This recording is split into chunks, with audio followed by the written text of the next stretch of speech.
তাই আমরা নিশ্চিত করি যে জানলাটি নিচে নামানো হয়েছে, যাতে কেউ যদি প্রয়োজন হয় তবে সিলের উপর ভর দিতে পারে।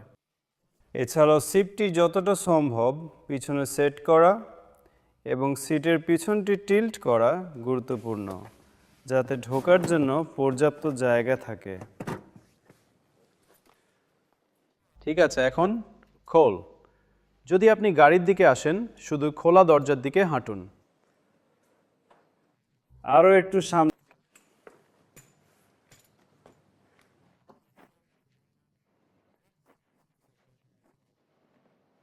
এটাই।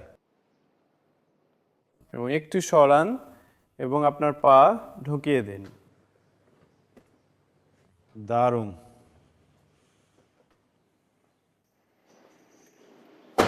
এবং আপনার সিট বেল্ট পরতে ভুলবেন না।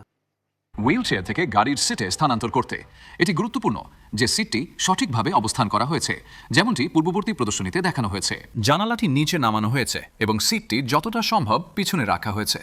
হুইলচেয়ারটি গাড়ির কাছে যথেষ্ট কাছে আনা হয়েছে যাতে ব্যক্তি দরজায় পৌঁছাতে পারে এবং দাঁড়ানোর সময় নিজেকে স্থির রাখতে পারে। যখনই হুইলচেয়ারটি চলাচল করছে না, তখন ব্রেকগুলি সবসময় লাগানো উচিত। এটি চেয়ারটি অপ্রত্যাশিতভাবে চলা থেকে রোধ করার জন্য। হুইলচেয়ারে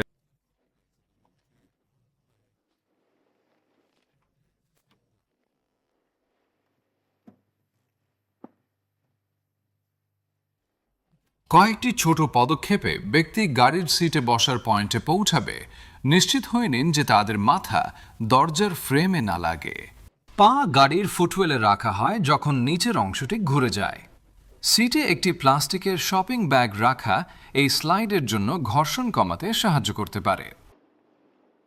তারপর হুইলচেয়ারটি সরিয়ে ফেলা যেতে পারে।